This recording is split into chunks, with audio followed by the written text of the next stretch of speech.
কসবা টিভির পক্ষ থেকে স্বাগতম। কসবা টিভি, হৃদয়ে বাংলা।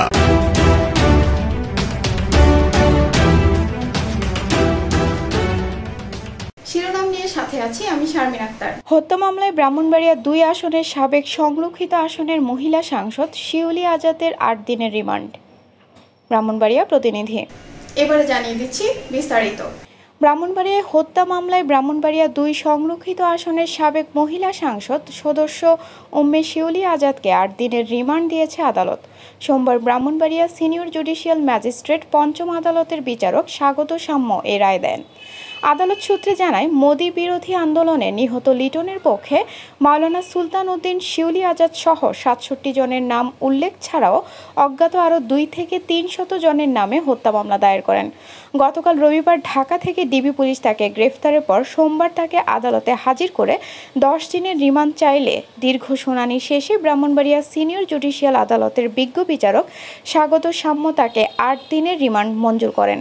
ব্রাহ্মণবাড়িয়া কোর্ট ইন্সপেক্টর মোহাম্মদ হাবিবুল্লাহ সরকার জানান, ২০২৪ সালের ৩ সেপ্টেম্বর একটি হত্যা মামলায় পুলিশ তাকে আটক করে আদালতে ১০ দিনের রিমান্ড চাইলে আদালতে তাকে ৮ দিনের রিমান্ড মঞ্জুর করেন। উল্লেখ্য, ২০২১ সালে মোদি বিরোধী আন্দোলনে গুলিতে লিটন মিয়া নিহত হয়। এ ঘটনায় ২০২৪ সালের ৩ সেপ্টেম্বর মাওলানা সুলতান উদ্দিন ৬৭ জনকে আসামি করে সরাইল থানায় একটি হত্যা মামলা দায়ের করেন।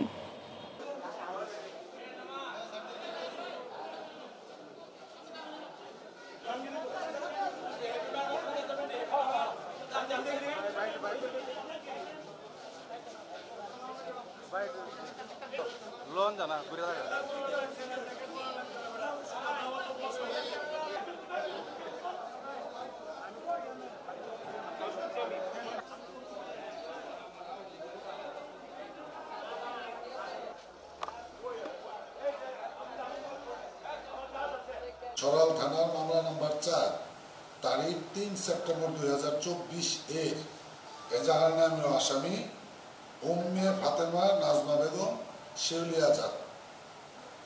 এজাহার নামীয় ৪ নম্বর আসামি তাকে মামলার তদন্তকারী অফিসার গ্রেপ্তারপূর্বক বিজ্ঞ আদালতে সুপর্দ করেছেন এবং মামলার এই হত্যা মামলা এই হত্যা মামলার পলাতক আসামিদের গ্রেপ্তার এবং অজ্ঞাতনামা যে আসামি আছে তাদের শনাক্তকরণের জন্য বিজ্ঞ আদালতে ১০ দিনের রিমান্ডের আবেদন করলে বিজ্ঞ আদালত ৮ দিনের রিমান্ড মঞ্জুর করেছে। এতক্ষণ ধরে কসবা টিভির সাথে থাকার জন্য আপনাদের ধন্যবাদ। কসবা টিভিকে লাইক, শেয়ার এবং সাবস্ক্রাইব করে পাশে থাকুন। আল্লাহ হাফেজ।